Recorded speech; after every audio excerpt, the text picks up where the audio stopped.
तो इस वीडियो में हम CVS फिजियोलॉजी के जो इम्पोर्टेंट BCQs देखेंगे, क्योंकि बहुत सी यूनिवर्सिटीज़ में in Sindh and Pakistan and in India जो है वो BCQs लेवल पे जो पेपर हो रहा है, यानी वो थ्योरी नहीं ले रहे, वो BCQs जो है वो आपको देते हैं एग्ज़ाम में सॉल्व करने के लिए। तो अगर आपका पेपर BCQ लेवल पर है या फिर आपको थ्योरी पेपर भी देना है, तो आपको इतना क्लियर तो होना चाहिए कि आप जो BCQs अगर आपके सामने कुछ आए हैं, टेस्ट वगैरह हो, तो उनको आप क्लियर कर लें। तो इस वीडियो में जितने भी BCQs फिजियोलॉजी के हो सकते बनते हैं CVS के, वो हम डिस्कस करेंगे। तो इससे हट के जो है वो आपका पेपर नहीं जाएगा।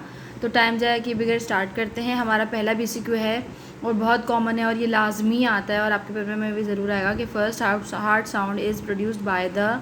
तो इसके बहुत से ऑप्शन देते हैं वो पल्मनरी वॉल्व और ये कॉन्ट्रैक्शन और ये वो, ठीक है। तो आपके सिर्फ 2 आंसर सही हो सकते हैं इसमें। अगर आपको ये ऑप्शन दिख जाए तो आपने ये टिक कर देने हैं। पहला है अकर्स व्हेन आर्टियोवेंट्रिकुलर वॉल्व्स क्लोज, ठीक है। जब आर्टियोवेंट्रिकुलर वॉल्व क्लोज होता है तब आता है हार्ट साउंड। और इसी स्टेटमेंट्स को दूसरे तरीके से बोलें तो closure of mitral tricuspid valve, अगर मिट्रल ट्राइकस्पिड वॉल्व क्लोज हो तो आता है। तो फर्स्ट हार्ट साउंड के 2 ऑप्शंस हैं। और ये जो हार्ट साउंड है इसकी ड्यूरेशन क्या होती है, 0.10 टू 0.17 सेकेंड्स तक, ठीक है। दूसरा है आपका parasympathetic stimulation of heart causes. वैसे तो बहुत से काम करवाता है, लेकिन हमने जो है वो मेंशन करने हैं जो बहुत ज़्यादा कॉमन और फेमस हो या हमारे रूटीन में हम जो है ज़्यादा जो है इस्तेमाल करते हों, क्या कहना चाहिए कि स्टेटमेंट्स, ठीक है। Parasympathetic stimulation of heart causes क्या करवाती है, हमें पता है कि पैरासिम्पथेटिक जो भी स्टिमुलेशन होगी पैरासिम्पथेटिक बॉडी में कहीं पे भी, वो आपका रेस्ट और डाइजेस्ट वाला काम करवाती है। तो ऑब्वियसली वो डिक्रीज़ ही करवाएगी कुछ ना कुछ। तो अगर वहाँ पे option of decrease in heart rate, तो आपने ये ऑप्शन ही जो है वो क्लिक करना है, ये डिक्रीज़ इन हार्ट रेट, ठीक हो गया। दूसरा क्या था, normally the rate of heart beat in a human being is determined by. अब ह्यूमन बीइंग में हार्ट बीट किस तरीके से डिटरमाइंड होती है, अगर आप गूगल करेंगे तो आपके जो आंसर्स हैं ना अजीब अजीब और बहुत सारे आएंगे। तो आपको वो आंसर नहीं मिल सकेगा जो BCQ के लिए जो है वो मतलब पॉसिबल होगा। तो बेसिकली आपने क्या करना है कि जो आपका हार्ट रेट है ह्यूमन में, वो कौन डिटरमाइन करता है या क्या डिटरमाइन करता है, तो वो SA नोड डिटरमाइन करता है। SA नोड की वजह से ही आपकी हार्ट बीट जो है वो पता चलती है या बनती है, क्योंकि ये सबसे ज़्यादा रिदमिसिटी के साथ जो है वो वेव्स जनरेट करता है, ठीक हो गया। सबसे ज़्यादा वेव्स और रिदमिसिटी के साथ, ठीक है, द SA नोड।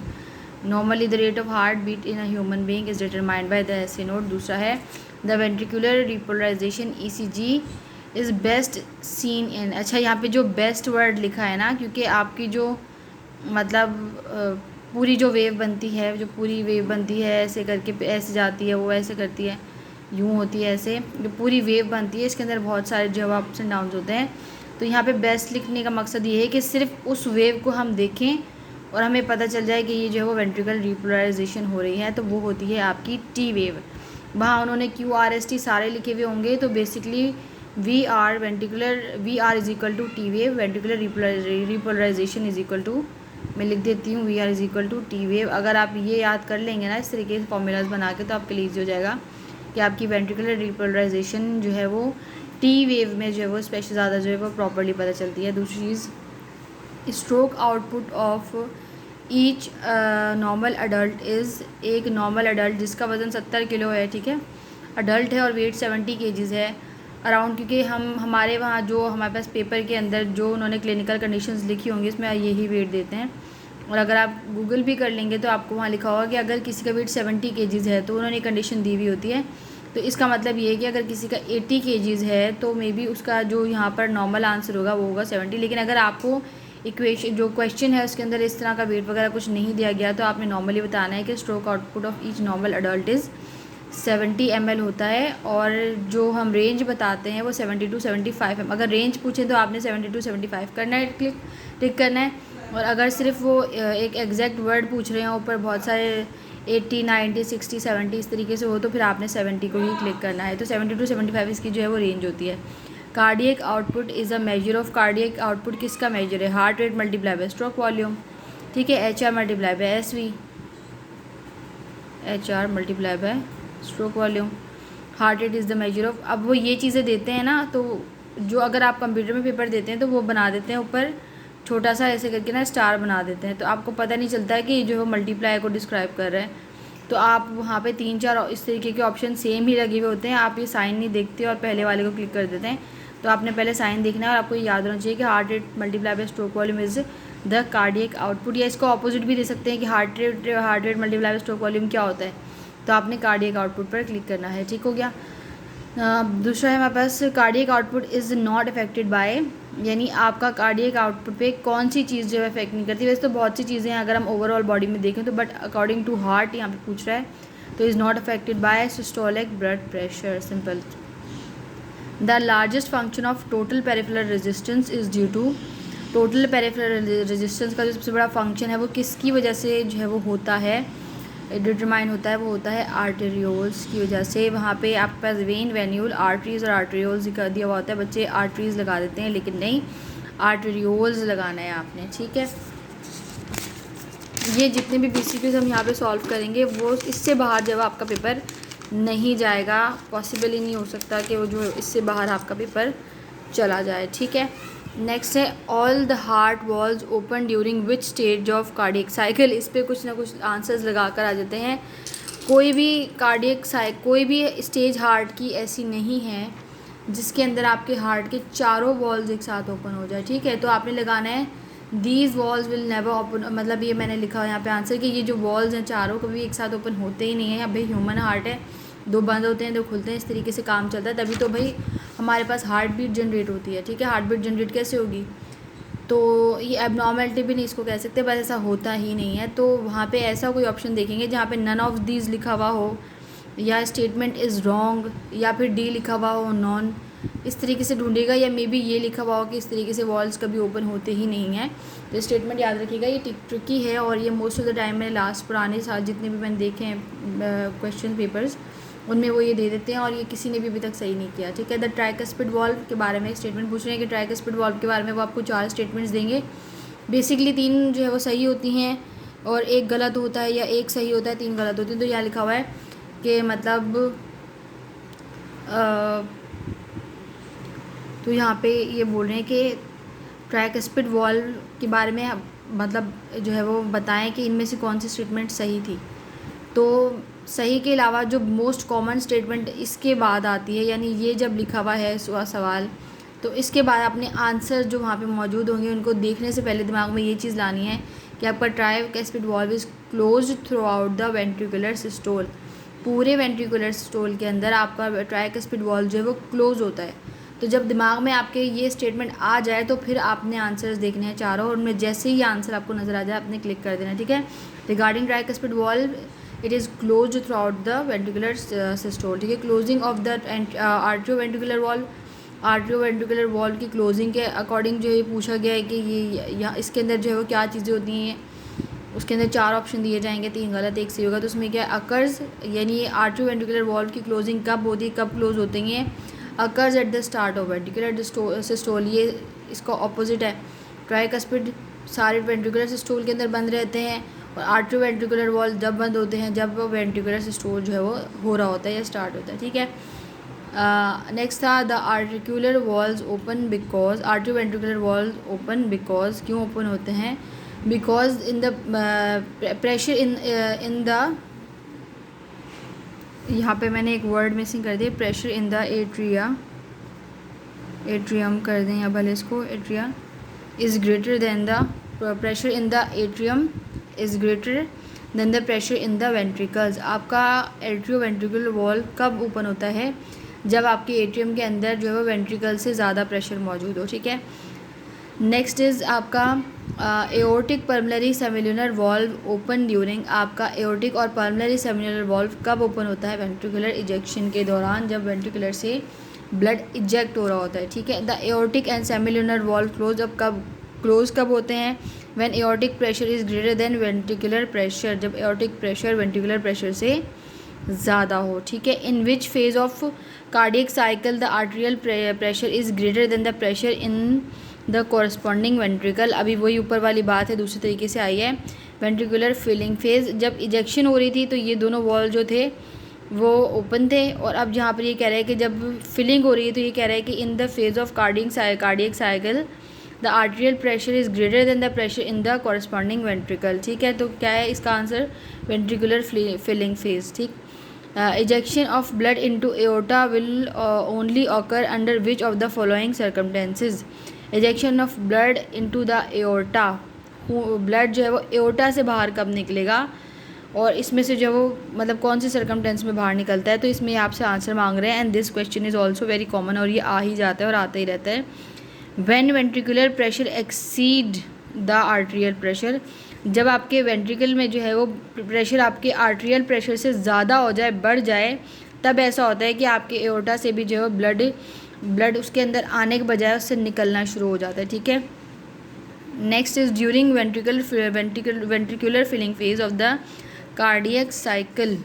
क्या होता है आपके वेंट्रिकुलर फिलिंग फेज में, कार्डियक साइकिल में क्या होता है? The arterial blood pressure is falling, आपका जो आर्टेरियल ब्लड प्रेशर होता है वो कम होने लग जाता है। यानी जब मतलब ऑब्वियस सी बात है ना, वेंट्रिकल में फिलिंग हो रही है, आर्ट्रिया से जो है वो सारा ब्लड जा रहा है वेंट्रिकल में, तो यहाँ से कम हो रहा है, यहाँ बढ़ रहा है। तो अगर वेंट्रिकुलर के अंदर फिलिंग हो रही है तो सिंपल सी बात है कि आपके आर्टेरियल ब्लड प्रेशर फॉल करेगा।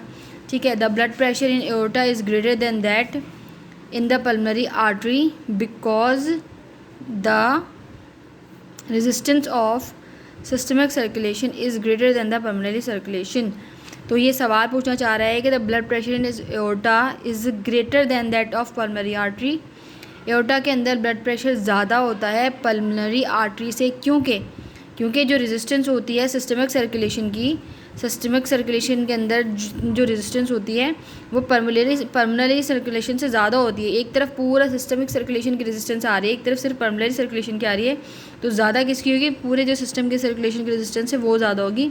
This is the reason the blood pressure in aorta is greater than in pulmonary arteries. Simple सी बात है, छोटी सी। अगर जिसने भी CVS पढ़ा होगा तो उसको ये स्टेटमेंट्स ईजी लग रही होंगी। जिसने नहीं पढ़ा, अगर आपने पूरा मतलब CVS नहीं पढ़ा और आप चाह रहे हैं कि फिर भी पेपर क्लियर कर लें, तो ये BCQs देख लीजिएगा, हो जाएगा क्लियर। ठीक है, the percentage of blood contained in the ventricle is ejected with each contraction. ठीक है, मतलब वो the percentage of blood contained in the ventricles के अंदर जो ब्लड जो वेंट्रिकल्स में पड़ा हुआ होता है वो हर एक कॉन्ट्रैक्शन के साथ जो निकलता है बाहर, जब कॉन्ट्रैक्शन होती है तो उसमें से कितना % बाहर, मतलब ये समझ लें, मैंने कोशिश की, वो वाला हार्ट तो नहीं है, ये आपका वेंट्रिकल है, पूरा ब्लड से भरा हुआ है। अब जैसे ही इसके अंदर कॉन्ट्रैक्शन होगी, जैसे ही कॉन्ट्रैक्शन होगी, ठीक है, प्रेशर से, तो ये पूछ रहे हैं कि फुल भरा हुआ है, इसके अंदर से कितना जो है वो ब्लड बाहर निकल सकता है? 60, 70, 80, 90, उसमें ऑप्शन दिए हुए होते हैं। 75 वो इसलिए देते हैं कि क्योंकि कुछ बुक्स में जो है वो रॉन्ग स्टेटमेंट के तौर पे 75 जो दिया होता है, जबकि जो सही है, जो गाइटिन के हिसाब से भी सही है, जो म्यूज़ के हिसाब से भी सही है, और जो समटाइम गूगल की जो सर्टिफाइड साइट्स हैं उनके हिसाब से भी सही है, वो है 60%। यानी जब आपका वेंट्रिकल कॉन्ट्रैक्ट करता है तो आपके वेंट्रिकल के अंदर जो ब्लड होता है उसमें से सिर्फ 60% बाहर जाता है, बाकी 40% आपके वेंट्रिकल के अंदर ही पड़ा हुआ होता है। वो इसलिए होता है कि कभी भी आपको कोई ऐसी प्रॉब्लम आ जाए कि आपको एक्सीडेंट हो गया, आपका ब्लड प्रेशर किसी भी रीज़न से फॉल कर रहा है, तो वो जो उसने बचा के रखा हुआ है 40%, उसको सर्कुलेशन के अंदर भेजकर आपके ब्लड प्रेशर को कुछ टाइम के लिए कंट्रोल कर ले, नॉर्मल पर ले आए, ताकि जब तक आप हॉस्पिटल पहुँचें या कोई एड आपको मिले तो आप बच सकें। ठीक है, तो 60% आपका ब्लड जो है वो एक कॉन्ट्रैक्शन के अंदर इजेक्ट होता है, निकलता है वेंट्रिकल में से। ठीक है, the minimum blood pressure is in, सबसे ज़्यादा ब्लड प्रेशर किस में होगा? सबसे मतलब आर्टरी है, ये वेन है, और ये समझ लें इनकी कैपिलरीज़ हैं छोटी छोटी। ठीक है, तो ये पूछना चाह रहे हैं कि इस तरफ आर्टरी है तो यहाँ पे आर्टरी है तो यहाँ आर्ट्रियोल्स होंगे, और ये वेंट्रिकल तो यहाँ पर वेन्यूल्स होंगे। ठीक है, तो ये पूछना चाह रहा है कि मिनिमम ब्लड प्रेशर, सबसे कम ब्लड प्रेशर कहाँ पे होगा? आर्टरीज़ में से प्रेशर से ब्लड आ रहा होगा, और आर्टरीज़ प्रेशर से ब्लड जो है आर्ट्रियोल्स में दे रही होगी, फिर आर्ट्रियोल्स से ये जो ब्लड है वो यहाँ जाएगा, तो सबसे जो कम, क्योंकि इसने तो लेकर जाना है ना ब्लड यहाँ से, ठीक है, इसके पास इतना प्रेशर नहीं होगा। ठीक है, यहाँ से आ रहा होगा, यहाँ से जा रहा होगा, तो जहाँ से आ रहा होता है प्रेशर वहाँ होता है। ठीक है, तो ये जो सबसे ज़्यादा प्रेशर होगा वो आपके इस फेज़ में होगा, और यहाँ पे होते हैं वेन्यूल्स। अगर हमारे पास कैपिलरीज़ वाली पिक्चर में भी हो, मैं आपको दिखा दूँगी। तो जो आपका सबसे कम जो प्रेशर, ब्लड प्रेशर जिसमें होता है वो होते हैं आपके वेन्यूल्स में। ठीक है, वहाँ पे 4 ऑप्शन आर्टरीज, आर्ट्रियोल्स, वेन और वेन्यूल्स होते हैं। वेन्स लगाकर आ जाते हैं सब, वेन्यूल्स लगाने होते हैं। वेन्यूल्स में जो है सबसे कम आपका ब्लड प्रेशर होता है। स्टार्लिंग्स लॉ ऑफ हार्ट क्या कहती है? स्टार्लिंग्स की जो लॉ है इसको पूरा पढ़ लीजिएगा, इसमें 3 से 4 सवाल बन जाते हैं, ठीक है। तो जो मोस्ट कॉमन क्वेश्चन है मैंने यहाँ पर लिखा हुआ है, ये क्या एक्सप्लेन करती है? It explains the increase of cardiac output that occurs when venous return is increase. मतलब सिंपल सी बात है कि आपका कार्डियक, जब आपका वीनस रिटर्न बढ़ गया है तो इसकी वजह से आपका कार्डियक आउटपुट क्यों बढ़ गया?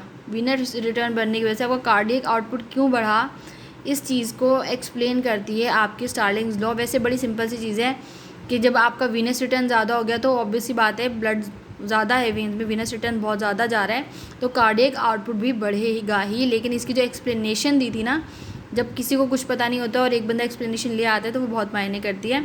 तो स्टार्लिंग्स लॉ सिंपली ये एक्सप्लेन करता है कि जब आपका कार्डियक आउटपुट में ब्लड जो है, कार्डियक आउटपुट क्यों इंक्रीज़ हो जाता है अगर आपका वीनस रिटर्न जो है वो ज़्यादा हो, ठीक है। तो इसका आपने ये इतनी मैंने जो तमहीद बांधी है वो इसलिए बांधी है कि ये स्टेटमेंट लाजमन आती है। When venous return is increase, explain the increase in cardiac output that occurs when venous return is increase, ठीक है। Peripheral resistance is minimum maximum in, peripheral resistance maximum होती है आपके आर्टरियोल्स में, ठीक है। स्टिमुलेशन ऑफ, जैसे यहाँ पर सबसे ज़्यादा मिनिमम ब्लड प्रेशर वेन्यूल्स में होगा तो फिर मैक्सिमम जो रेजिस्टेंस होगी वो पेरिफेरल रेजिस्टेंस वो कहाँ होगी? आर्टरियोल्स में होगी, सिंपल। Stimulation of baroreceptor leads to, baroreceptor का जो स्टिमुलस है वो क्या करवाता है? आगे क्या करवाता है? ये करवाता है decrease blood pressure, decreased heart rate. बहुत कॉमन सी चीज़ें वहाँ लिख देते हैं, decrease blood pressure, increase heart rate, increase blood pressure, decrease heart rate, इस तरीके के ऑप्शन होते हैं आपको कंफ्यूज करने के लिए। तो ये DB और DH होता है, ये हमने इस तरीके से याद किया हुआ है, DB एंड DH। ऑब्वियस सी बात है जब ब्लड प्रेशर डिक्रीज़ होगा तो हार्ट रेट भी डिक्रीज़ ही होगा ना। तो बैरो रिसेप्टर का काम जो स्टिमुलेशन है वो क्या करवाती है? ब्लड प्रेशर डिक्रीज़ करवाती है और हार्ट रेट भी डिक्रीज़ करवाती है, ठीक है। Increased function demand of the heart produces increased size of myocardium. जब फंक्शनल डिमांड ज़्यादा होगी, यानी या तो आप कोई ऐसी चीज़ ले रहे हैं कि आपके हार्ट को बहुत मेहनत मशक्क़त करनी पड़ी है ब्लड पंप करने के लिए, या फिर आप कोई एथलीट हैं और जिम करते हैं और आप अपने हार्ट को ट्रेन कर रहे हैं, तो क्या हो जाता है इसकी वजह से? उसमें ऑप्शन होते हैं हाइपरप्लेजिया, हाइपरट्रॉफी और बहुत ऐसे ऑप्शन जो इससे रिलेटेड हैं ही नहीं। तो इसका सिंपली आंसर है हाइपरट्रॉफी। हाइपर मतलब बड़ा, ट्रॉफी मतलब साइज़। तो यहाँ पे इन्होंने बोला हुआ भी है कि इंक्रीज़ ऑफ मायोकार्डियम, ठीक है। हार्ट के जो टिश्यूज़ हैं उनके जो टिश्यूज़ हैं उनके जो साइज़ है वो इंक्रीज़ हो जाता है, तो उसको हम क्या कहते हैं? ठीक है, ये इसको हम कहते हैं hypertrophy, simple. Cardiac index is related to cardiac output and body surface area, simple. Absolute refractory period in heart is, absolute refractory period is in the heart is, इसकी काफ़ी सारी चीज़ें होती हैं। मतलब एक तो ये कि लास्ट टिल कार्डियक कॉन्ट्रैक्शन के एंड तक रहता है, longer than refractive period in skeletal muscle, ठीक है। अब इसका मतलब सिंपली ये है कि एक ऐसा फेज़ आता है जब आपका जो वेव है वो आती है यहाँ पे और ये कम नहीं होती और ये कंटिन्यू रहती है और फिर बाद में जाके डीपोलराइज होती है। तो इसका मकसद ये होता है कि ये इतना इसका स्ट्रॉन्ग रिफ्रैक्टरी पीरियड होता है कि इसके ऊपर कोई भी स्टिमुलस कितना भी स्ट्रॉन्ग हो वो असर नहीं कर सकता और इसको ख़त्म नहीं कर सकता। और जब ये फॉल की तरफ आती है फिर कोई स्टिमुलस इसको इफेक्ट कर सकता है, तो इसको हम कहते हैं एब्सोल्यूट रिफ्रैक्टरी पीरियड। यहाँ पे किसी किस्म का कोई स्टिमुलस जो है वो इफेक्ट नहीं कर सकता। तो ये बात तो पक्की याद रखनी है आपने। तो वहाँ पे जो भी ऑप्शन हों, अगर उनमें ये चारों ऑप्शन हों तो उनमें से आप किसी को भी क्लिक कर सकते हैं। और ये सिर्फ चारों ही दिए हुए, तो आपने ऑल ऑफ अबव को क्लिक कर देना है, टच कर देना है। लास्ट टिल कार्डियक कॉन्ट्रैक्शन के एंड तक रहती है, ठीक है। Longer than refractory period in skeletal muscle में जो रिफ्रैक्टरी पीरियड होता है उससे बड़ी होती है ये, ठीक है। True. A phase of cardiac cycle in which heart can not stimulated by any amount of stimulus, ये जो हमने अभी बात की कि आपका हार्ट किसी भी स्टिमुलस से जो है वो अपनी जो मतलब हार्ट कैन नॉट भी मतलब स्टिमुलेट नहीं होगा, उसका जो वेव बनी हुई है वो ख़त्म नहीं होगी, ठीक है। और क्या लिखा हुआ है? Correspond with duration of action potential, तो दैट इज़ ऑल्सो ट्रू। तो ये चार आपने याद रखने हैं। अगर ये चारों में से कोई एक कुछ मतलब 3 सही यही वाले इनमें से हैं और एक जो है वो ऐसा है जो इनमें से नहीं है या कुछ और ही स्टेटमेंट है, तो वो आपने वो क्लिक करना है। क्योंकि ऐसा होता है कि वो समटाइम्स लिख देते हैं